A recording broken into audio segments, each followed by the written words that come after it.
हाँ चलो, आज हम लोग पढ़ रहे हैं लूसेंट का पेज नंबर 5, ठीक है। तो लूसेंट के पेज नंबर 5 पे है हिस्ट्री। हिस्ट्री में हम लोग ये पिछले क्लास में यहाँ तक पढ़ लिए थे। अब आगे है, सिंधु सभ्यता के लोग काले रंग के डिजाइन किए हुए लाल मिट्टी के बर्तन बनाते थे। लाल मिट्टी के बर्तन बनाते थे ना। लो पेन चाहिए, लो ना। हाँ अच्छा, कहीं सिंधु सभ्यता के लोग काले रंग के लाल की हुई डिजाइन के मिट्टी के बर्तन बनाते थे। काले रंग के डिजाइन की हुई लाल मिट्टी के बर्तन, ठीक है, याद रखना। ये भी कभी कभी कन्फ्यूज, डिजाइन जो है सिंधु सभ्यता काले रंग का डिजाइन और लाल मिट्टी का बर्तन जो होता था लाल होता था। लाल मतलब ये बर्तन है ना, तो बर्तन पे ये बर्तन हो गया लाल रंग का, है ना। इस पे जो ये बाहर का डिजाइन फूल पत्ती वगैरह बनाते थे ना, ये सब काला रंग का होता था। हाँ, ये सब जो होता था काला रंग का होता था। क्लियर, ठीक। सिंधु घाटी के लोग तलवार से परिचित नहीं थे। याद रखना, सिंधु घाटी के लोग जो हैं वो किस चीज़ से परिचित नहीं थे? तलवार से परिचित नहीं थे। एक क्वेश्चन हम लोग पढ़े थे पहले कि क्या होता है, कुल्हाड़ी सबसे पहला प्रयुक्त मानव द्वारा औजार जो था क्या था? कुल्हाड़ी था, ठीक है। अब आ जाओ, कालीबंगन एकमात्र हड़प्पा कालीन स्थल था जिसका निचला शहर भी किले से घिरा हुआ था। कालीबंगन एक कालीबंगन क्या था? हड़प्पा कालीन स्थल था जिसका निचला शहर भी किले से, मतलब सभी जो उसके शहर होते थे ना सिंधु घाटी सभ्यता में, वो क्या होते थे? दो होता था। क्या? एक ऊंचा शहर और एक नीचा शहर है। तो ऊंचा शहर जो होता था समृद्ध लोगों के लिए होता था, ठीक है, और उसको क्या कहा कर दिया जाता था? किला से घेर दिया जाता था। लेकिन एक्सेप्शन एक यहाँ पे दे रहा है, कालीबंगा, ठीक है, कि कालीबंगा ही एक ऐसा शहर था जो जिसका ऊंचा शहर और नीचा वाला शहर दोनों ही किला से घिरा हुआ था, ठीक है। तो पूछ देगा कि कौन सा ऐसा शहर था जिसका ऊंचा और नीचा दोनों शहर जो था वो किला से घिरा हुआ था, तो वो कौन था? कालीबंगा। याद हो जाएगा ना, ठीक है। कालीबंगन का अर्थ होता है काली चूड़ियाँ। यहाँ से पूर्व हड़प्पा स्तर के खेत जोते जाने के और अग्नि पूजा के प्रमाण मिले हैं। बता दिए थे पहले भी हम लोग, कालीबंगा में, है ना। कालीबंगा में क्या हुआ था? अग्निकुंड मिलेगा और जुता हुआ खेत मिलेगा। अग्निकुंड और कहाँ मिलेगा? हाँ, लोथल और कालीबंगा। अग्निकुंड जो है लोथल और कालीबंगा में मिलेगा, ठीक है ना। आगे आ जाओ, पर्दा प्रथा एवं वेश्यावृत्ति सैन्य सभ्यता में प्रचलित थी। पर्दा प्रथा और वेश्यावृत्ति, सैन्य सभ्यता मतलब पर्दा प्रथा भी था और वेश्यावृत्ति दोनों था, है ना। ओपन क्लोज, है ना, मतलब ओपन भी था और क्लोज भी था, है ना। जैसे अभी कैसे है, ओपन भी है क्लोज भी है, पर्दा प्रथा भी है थोड़ा बहुत, अरे पर्दा प्रथा तो है ही ना, और वेश्यावृत्ति भी अभी, तो मतलब समझ लो कि अभी की तरह जैसा अभी का सिस्टम है लेडीज का, है ना, उस समय वैसा भी उस समय वही था। तो याद करने के लिए, है ना। शवों को जलाने और गाड़ने दोनों तरह की प्रचलित थी। हड़प्पा में शवों को दफनाया जाता था और मोहनजोदारो में जलाने की प्रथा विद्यमान थी। क्लियर है ना। हड़प्पा में क्या है, शवों को क्या किया जाता था? दफनाया जाता था, और मोहनजोदड़ो में जलाया जाता था। हाँ हाँ, जलाया जाता है ना। हाँ हाँ, तो मोहनजोदड़ो में क्या किया जाता है? जलाया जाता है ना। वैसे भी वो फिल्म देखोगे मोहनजोदारो तो उसमें देखते हो ना। हाँ, तो वही जलाया था उस समय, है ना। हाँ, जलाया जाता है। हाँ, और इसमें क्या है, हड़प्पा में दफना दिया जाता है। आगे बढ़े, लोथल एवं कालीबंगा में युग्म समाधियाँ मिली हैं, है ना। ये भी पूछ देता है क्वेश्चन, बहुत बार पूछता है, युग्म समाधियाँ कहाँ मिली हैं, लिख देते हैं युग्म समाधि, है ना। युग्म समाधि कहाँ मिला है? हाँ, युग्म समाधि कहाँ मिला है? तो ये युग्म समाधि जो है ना आपको लोथल एवं कहाँ मिला है बताओ? लोथल और आपको मिला है कालीबंगा में। कालीबंगा, हाँ, युग मतलब स्त्री पुरुष दोनों, है ना। तो ये बहुत बार पूछता है, बहुत इम्पोर्टेंट। हाँ, युग्म मतलब क्या? पेयर, इंग्लिश में बोलोगे पेयर। समाधि मतलब क्या? समाधि मतलब इस किसी को लेटा करके दफना दिया गया, समाधि। मुस्लिम लोग का समाधि होता है ना, वही। तो सती प्रथा क्या होता था? सती प्रथा और युग्म समाधि में कंफ्यूज नहीं हुई है। सती प्रथा होता था क्या कि पति मर गया तो पत्नी को भी मारना पड़ेगा, वो हो गया सती प्रथा, जलना पड़ेगा, है ना। युग्म समाधि दूसरा हो गया। आगे बढ़ो, है ना। शवों को जलाने एवं गाड़ने जो भी तुम्हारा डाउट होगा ना एक पेपर पे लिख लेना, तो हमसे इसके बाद पूछ लेना, है ना। इसे बहुत लंबा हो जाता है ना। तुम्हारा डाउट होगा जो छोटा, इसीलिए डाउट है है ना। तो इसको पेपर पे लिख के हमको लास्ट में पूछ लेना ये सब, है ना, बाकी इसको ख़त्म होने देना है, ठीक है। हाँ, शवों को जलाने और गाड़ने की दोनों प्रथाएं प्रचलित थी, ठीक है। लोथल पूछ देता है कि युग्म समाधि कहाँ से मिला था, तो युग्म समाधि लोथल और कालीबंगा दोनों जगह से युग्म समाधि मिला था। सैन्य सभ्यता के विनाश का संभवतः सबसे प्रभावी कारण बाढ़ था। सैन्य सभ्यता माना जाता है कि सिंधु सभ्यता का विनाश का क्या कारण था, तो सिंधु सभ्यता के विनाश का सबसे प्रभावी कारण किसको माना जाता है, बाढ़ को माना जाता है, ठीक है। अब आ जाइए, आग में पकी हुई मिट्टियों को टेराकोटा कहा जाता है। इस भी क्वेश्चन पूछ देता है, हाँ पूछ देता है कि टेराकोटा किसे कहते हैं, है ना। तो टेराकोटा है, आग में पकी हुई मिट्टी को क्या कहते हैं, टेराकोटा कहते हैं, है ना। आग में पकी हुई मिट्टी को टेराकोटा। या फिर इसको और घुमाएगा क्वेश्चन को, तो कैसे पूछ देगा कि टेराकोटा का प्रमाण कहाँ से मिलता है ना। टेराकोटा का प्रमाण तो सिंधु घाटी सभ्यता मानना है, पर्टिकुलर तो बोल नहीं रहा है सब। हाँ, वहाँ पे सभ्यता का तुमको नाम दे देगा वैदिक सभ्यता, सिंधु घाटी सभ्यता, है ना। हाँ, और दे देगा ताम्र पाषाण, ये सब कर करके। तो आपको मानना है सिंधु घाटी सभ्यता में, हाँ, ताम्र पाषाण में तुमको सिंधु घाटी सभ्यता का जो है ना ये मिलता है। टेराकोटा कहाँ मिलता है, सिंधु घाटी सभ्यता में मिलता है, याद हो जाएगा, ठीक है। आगे आ जाओ, अब हम लोग स्टार्ट कर रहे हैं वैदिक सभ्यता, ठीक है। तो वैदिक काल का विभाजन 2 भागों में हुआ है। वैदिक काल जो हुआ है 2 भाग में विभाजित हुआ है, 1500 से 1000 ईस्वी, है ना, ईस्वी पूर्व, है ना। वैदिक काल कितना, तो ऋग वैदिक काल का 2 पार्ट, है ना। ऋग वैदिक काल का कितना पार्ट, 2 पार्ट, ठीक। तो उसमें है एक ऋग वैदिक काल और एक है उत्तर वैदिक काल, ठीक है। तो ऋग वैदिक काल में 1500 से 1000 ईस्वी पूर्व, और उत्तर वैदिक काल कितना, 1000 से 600 ईस्वी पूर्व, ठीक है। अब आ जाओ, आर्य सर्वप्रथम पंजाब एवं अफगानिस्तान में बसे, है ना। तो सर्वप्रथम आर्य जो आए थे ना, तो आर्य कहाँ से आए थे सर्वप्रथम, तो आर्य प्रथम आए पंजाब और अफगानिस्तान में।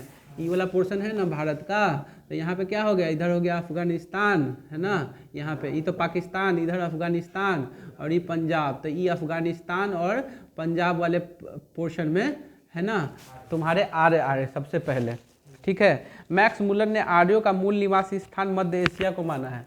मैक्स मुलर के अनुसार आर्यों का सबसे मूल निवास स्थान कहाँ पे है, मध्य एशिया में। आर्यों द्वारा निर्मित सभ्यता वैदिक सभ्यता कहलाई। तो वैदिक सभ्यता एक तो कि ग्रामीण सभ्यता है, पूछेगा भी, आगे पढ़ेंगे भी। और दूसरा किसके द्वारा बनाया गया है, तो आर्य के द्वारा बनाया गया है। यह एक ग्रामीण सभ्यता थी, ठीक है। आर्यों की भाषा कैसी थी, संस्कृत, है ना। पूछ देता है कि आर्यों की भाषा क्या थी तो आर्यों की भाषा जो थी वो क्या थी, संस्कृत थी। आर्य शब्द भाषा समूह को इंगित करता है। आर्य शब्द क्या कहता है, तो एक भाषा समूह को इंगित करता है। आर्यों के प्रशासनिक इकाई आरोही क्रम में इस 5 भागों में बटा हुआ था, है ना। तो आर्यों का जो प्रशासनिक क्रम था, है ना, वो 5 भागों में इसको बटा हुआ था,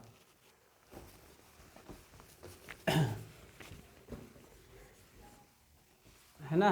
तो आर्य का जो था वो कितने भागों में बटा हुआ था, 5 भागों में बटा हुआ था। तो कौन सा, कुल ग्राम 20 जन राष्ट्र, है ना।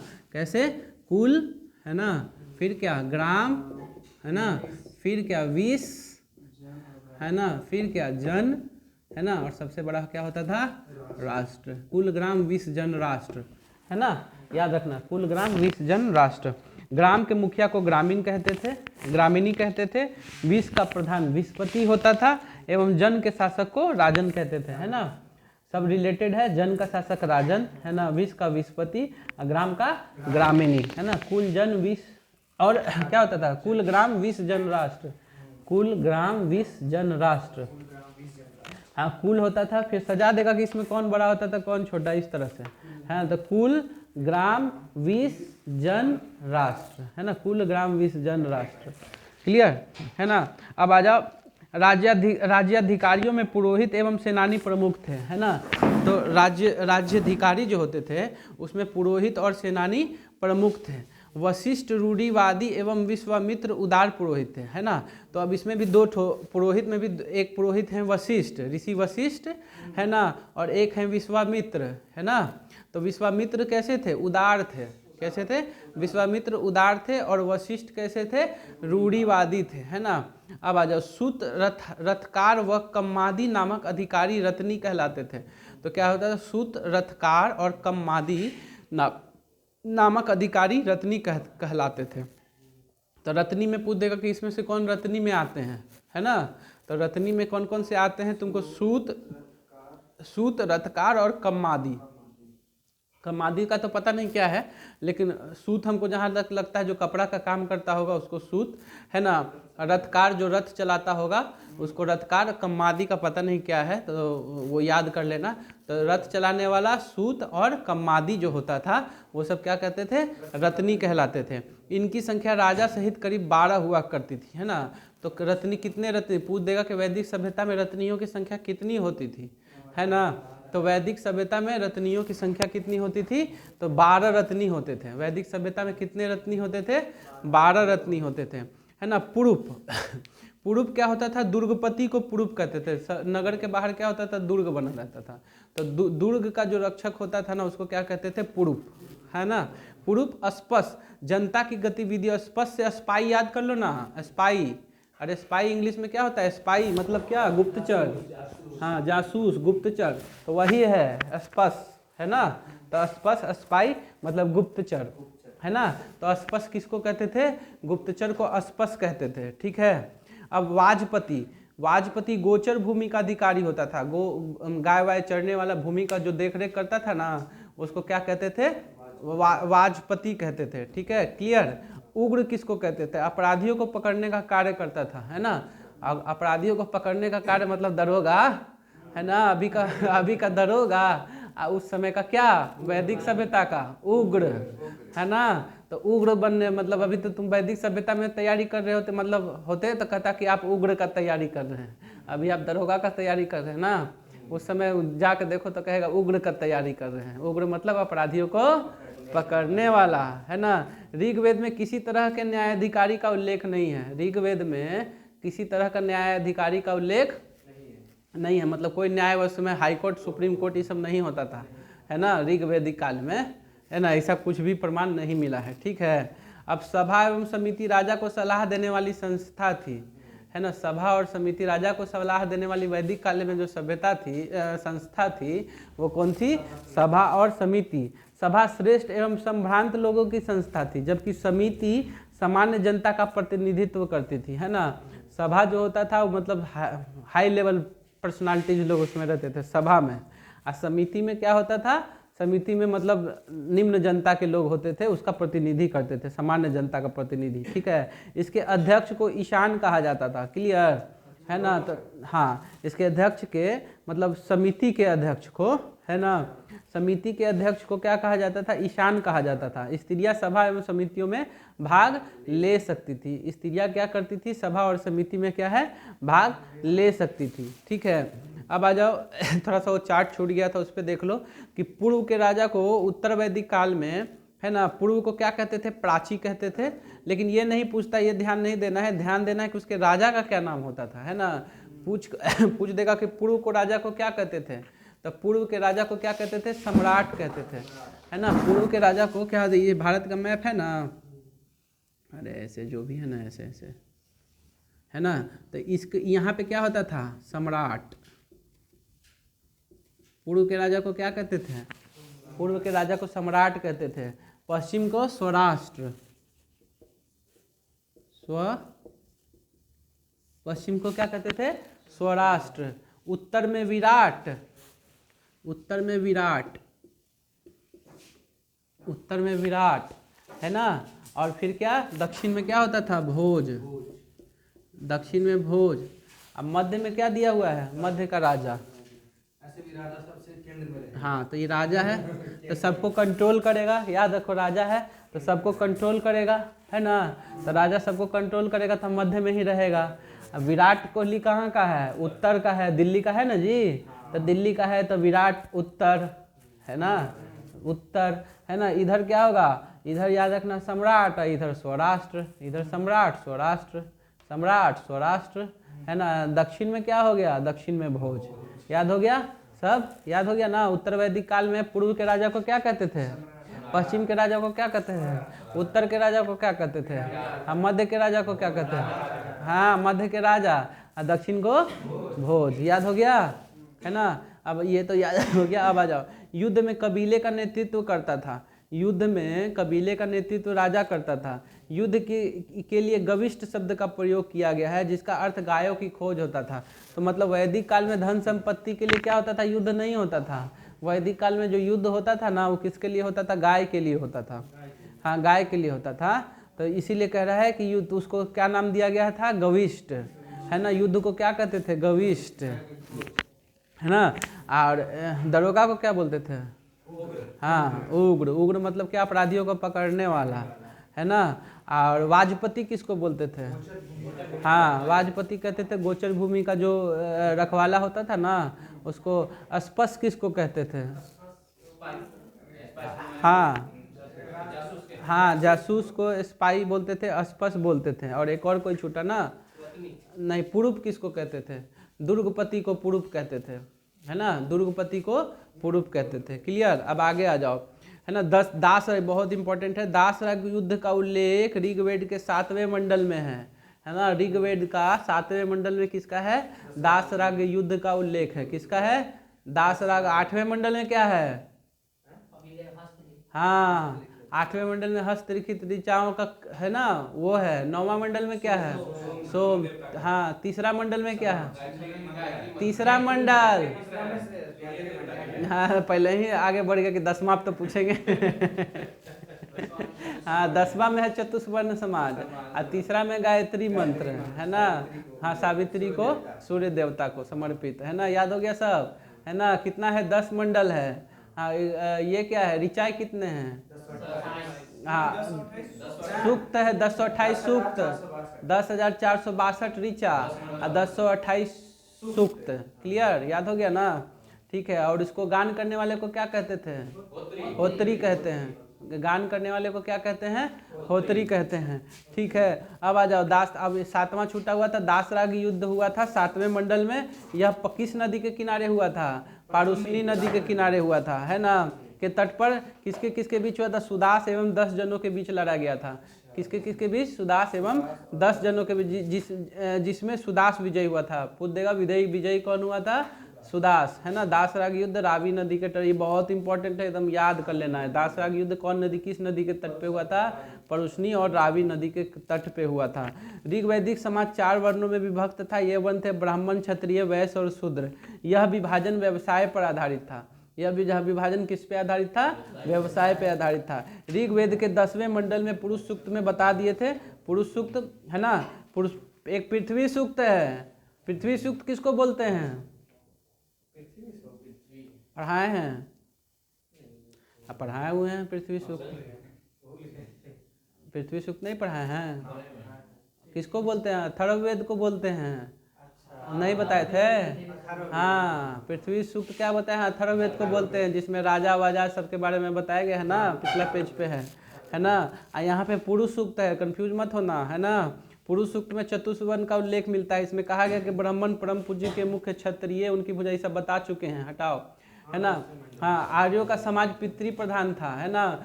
हाँ, सिंधु घाटी सभ्यता मातृ प्रधान माना जाता है ना। लेकिन हाँ, ये जो है वैदिक सभ्यता किस प्रकार का है, पुरुष पितृ प्रधान। समाज की सबसे छोटी इकाई परिवार या कुल थी, अभी बताए थे, कुल ग्राम, है ना। कुल ग्राम 20 जन राष्ट्र, है ना। कुल ग्राम 20 जन राष्ट्र। तो सबसे छोटा जो यूनिट होता था, पूछ देता है सबसे छोटा, हाँ, सबसे छोटा यूनिट क्या होता है, तो कुल होता है। ठीक है, सबसे छोटा यूनिट कुल होता है। क्लियर।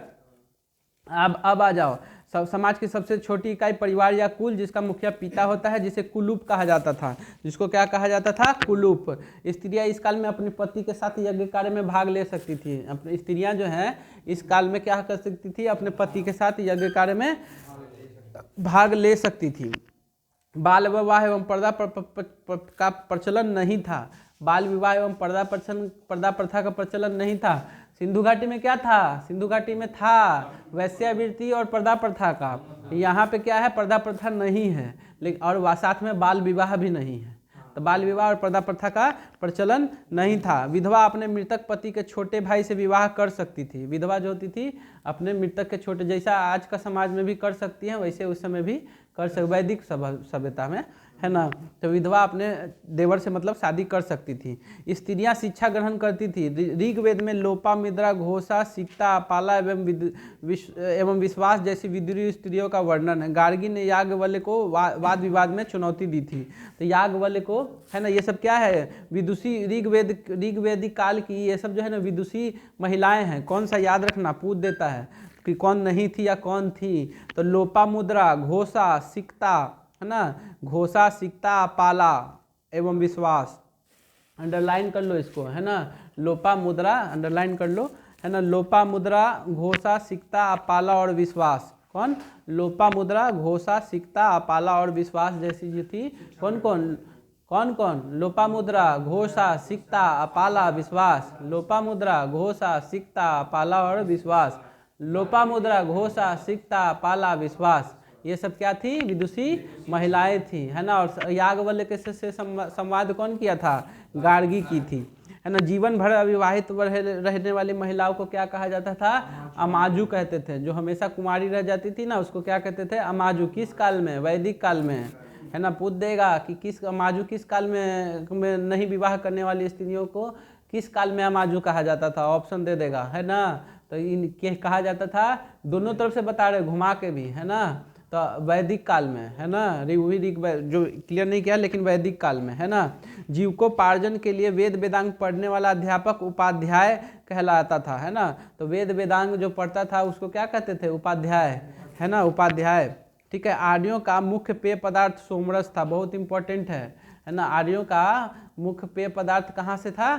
है ना, सोमरस। आर्य कहाँ से आए थे? हाँ, ये भी पूछता है बहुत बार। आर्य कहाँ, मैक्स मुलर के अनुसार आर्य कहाँ से आए थे? तो मध्य एशिया से आए थे।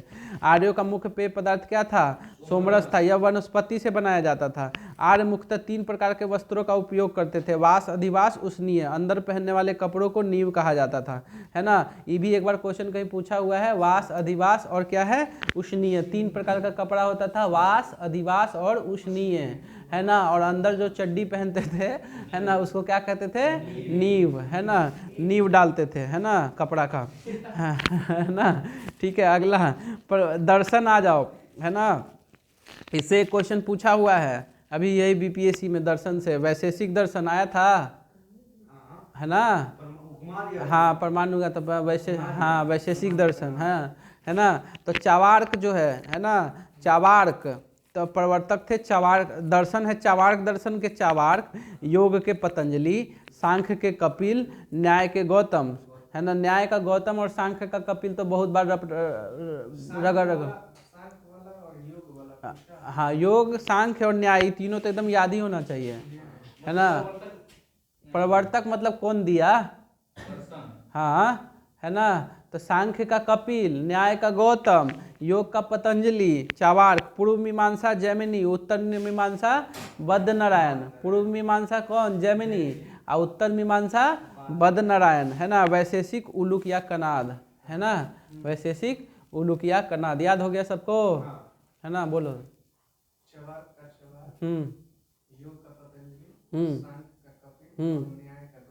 हाँ, उत्तर मीमांसा का गलत, पूर्व मीमांसा जैमिनी। हाँ हाँ, उत्तर मीमांसा, इसीलिए हम जान सके। अब डेविड बोलेगा जैमिनी, हमको पता था। हाँ, उत्तर मीमांसा बद्ध नारायण।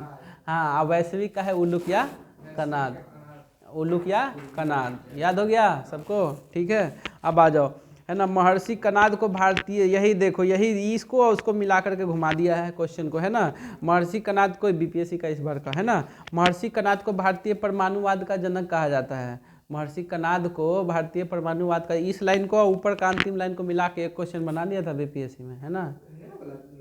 हाँ हाँ हाँ। तो महर्षि कनाद को भारतीय परमाणुवाद का जनक कहा जाता है। हाँ, वैश्विक, है ना, वही दिए थे ना। आर्यों के मनोरंजन के मुख्य साधन थे संगीत, रथ दौड़, घुड़दौड़ एवं धूर्त क्रीड़ा, है ना। तो आर्यों के मनोरंजन के मुख्य साधन क्या थे? संगीत, रथ दौड़, घुड़दौड़ और धूर्त क्रीड़ा। कौन कौन से थे? संगीत, रथ दौड़, घुड़दौड़ और धूर्त क्रीड़ा। आर्यों का मुख्य व्यवसाय पशुपालन और कृषि था। आर्यों का मुख्य व्यवसाय क्या था? पशुपालन और कृषि। आर्यों का मुख्य व्यवसाय क्या था? पशुपालन और कृषि। याद रखना, आर्यों का मुख्य व्यवसाय क्या था?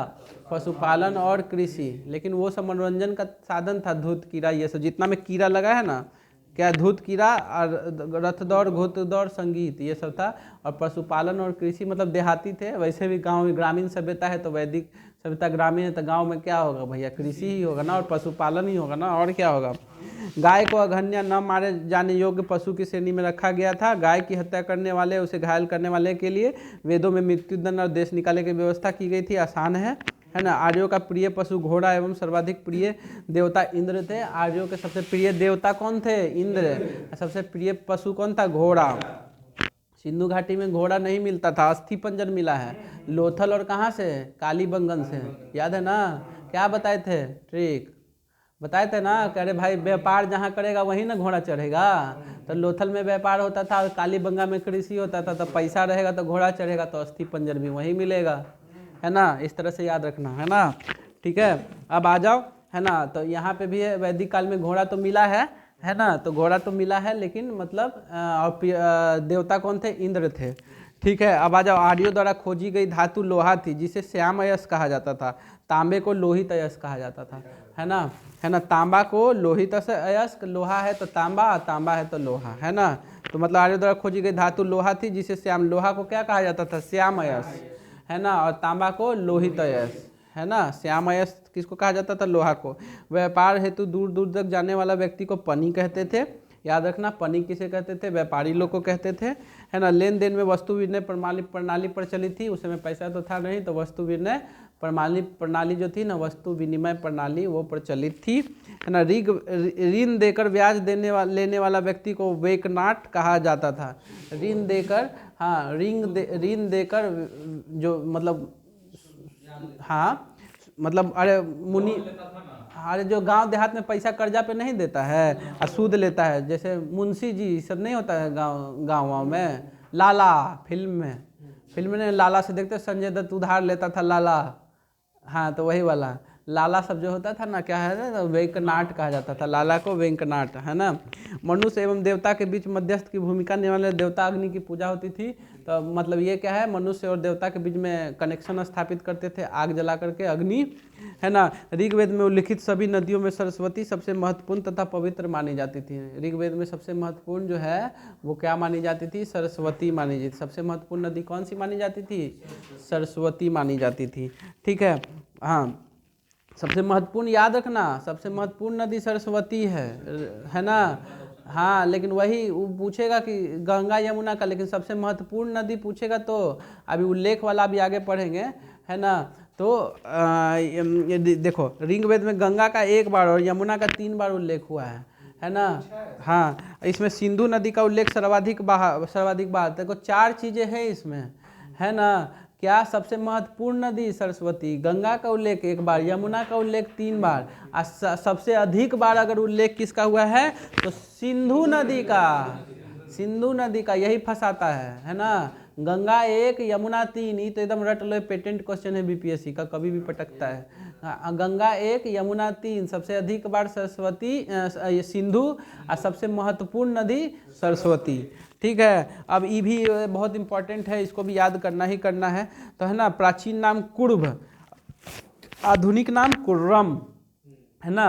कुब्भा, फिर काबुल, वितस्ता, है ना। अरे सस्ता, है ना, वितस्ता नहीं, सस्ता।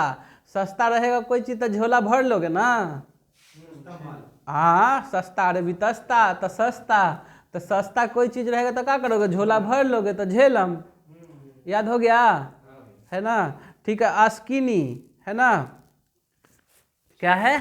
आस्किनी, है ना। तो क्या है? तो तुम, हाँ, तो वही कह रहे आस्किनी। तो आस्की करोगे तो तुम क्या करोगे? नाव पे चढ़ के बोलोगे कि आस्की कर रहे हो, लड़की नहीं मान रही, तो तुम क्या कहोगे? नाव पर से कूद जाएंगे, तो चिनाव होता है ना, है। हाँ, अरे आस्की करोगे तो क्या करोगे? नाव पर से कूद जाओगे, हाँ, तो चिनाव। याद हो गया। परुसनी, है ना। हाँ, अरे तो रावा किसको बोलते हैं? रावा मेवा को बोलते हैं ना, है। तो परसेगा तुमको क्या परोसा जाएगा? तो रावा, रावी, क्या परोसोगे? हाँ, रावी परोसोगे, है ना? है ना? याद हो रहा है कि नहीं? हाँ हाँ, तो सबके लिए बन रहा है, फायदा। हाँ, याद करने से हमको मतलब है ना? कैसे भी याद रखना चाहिए। मेमोनिक्स नहीं यूज करोगे तो याद थोड़े ना हो रहा, कम रहेगा। ठीक है। सतुद्री है ना? सतुद्री है ना? हाँ, तो सतुद्री। हाँ, सतलज ही तो आसान है। अरे सत नहीं, इसमें भी सत और उसमें भी सत, ऐसे देखो ना। हाँ, सत और सत, सतुद्री सतलज, सत सत मिल रहा है ना? है ना? है ना? हाँ, विपाशा का व्यास। अरे तो नहीं, विपाशा बसु क्या होगा? विपाशा बसु तो व्यास ऋषि का भी तपस्या भंग कर देगी, है ना? विपाशा बसु किसका तपस्या भंग करेगी?